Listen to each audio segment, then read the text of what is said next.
Welcome to AI Horror Stories. If you are a fan of horror stories, you have come to the right place. Here, we will introduce you to the most frightening aspects of artificial intelligence.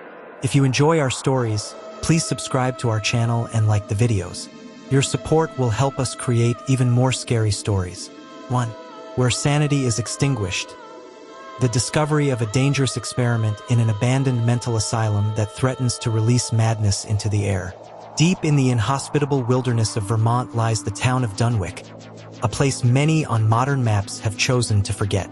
The center of all the whispers and fears is the Dunwich Sanatorium, a monumental Victorian building that has been abandoned since the crisis of 1952, when a mysterious fire consumed part of the structure and it caused the evacuation and permanent closure of the place. History tells that the sanatorium was home to now unspeakable medical practices. Lobotomies, electroshock therapies, and chemical experiments were common. Dr. Jonathan Crane, its last director, was a man whose cruelty was surpassed only by his genius. Crane believed in the purification of the mind through extreme suffering, and his patients were rarely the same. Many believed that Crane had crossed the boundaries of reason in his quest to cure madness. One stormy night, a group of psychology students from the nearby university, led by the curious and reckless Michael Harris, decided to explore the sanatorium to discover its secrets.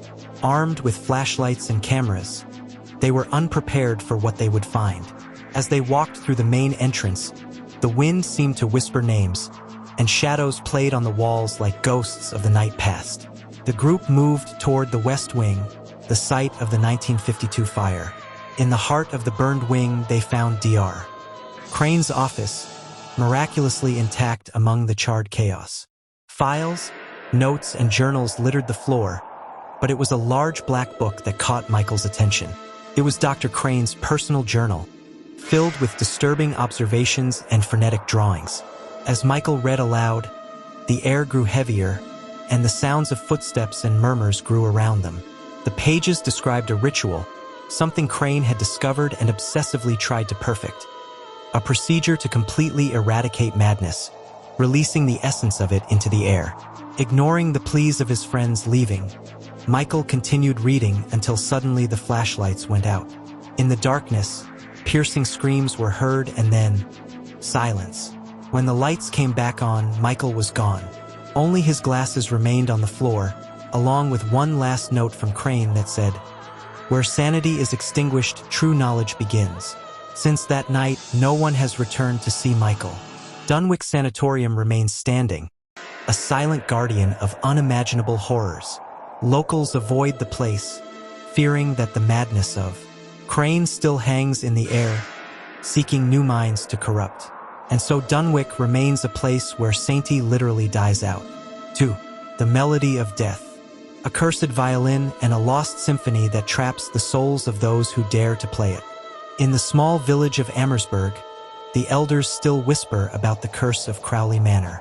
An enormous, Gothic structure, abandoned for decades, stands on the outskirts of the town, hidden in the thick fog that never seems to clear. They say that every night of the full moon, a penetrating and melancholic melody is heard emerging from the desolation of its ruins.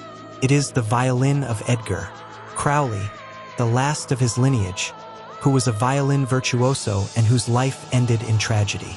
Legend has it that Edgar was found dead with his broken violin in his arms, just after completing his grimmest symphony, titled The Melody of Death. Since that fateful night, no one dares approach the mansion, except for Alma Richter, a young violinist obsessed with Edgar's compositions. Alma, defying the advice of the villagers, decided to enter the mansion on a full moon night, hoping to find Edgar's lost sheet music and discover the secrets of his last concert. As she entered the mansion, Alma felt the cold penetrate her bones and a feeling of restlessness invaded her. He found Edgar's old study, where the broken violin rested on a music stand covered in dust. At her side, the sheet music of The Melody of Death seemed to be waiting for her. Unable to resist, Alma began to play the symphony with her own violin. As the notes filled the air, a series of spectral apparitions began to manifest.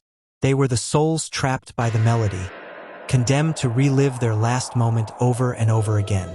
Alma, paralyzed by terror, could not stop playing. Each note she played tied her tighter to the mansion's curse. The melody reached its climax, and in that moment, Alma felt her life fading away, absorbed by the dark power of the violin. His last breath mixed with the last note of the symphony, sealing his fate. Since that night, it is said that two melodies can be heard in the mansion when the moon lights up the sky. Alma and Edgar, united in death through their cursed music, continue to play their endless symphony, attracting the unwary who dare to explore the Crowley mansion. Thus, the melody of death continues to echo, a grim reminder of the fate that awaits those who seek to unravel Amherstburg's best-kept secrets. 3. The Whisper of the Walls. A haunted hotel where the walls whisper tragedies of the past, and one woman comes to uncover the truth. In a secluded mountain region stood the former Bellevue Hotel, an imposing Victorian-era building that had been the refuge of aristocrats and celebrities in its golden age. Now, closed and forgotten, the hotel was the protagonist of countless ghost stories that attracted curious people and paranormal hunters from all over. Among them was Elena, a young woman with a special sensitivity to perceive presences from beyond.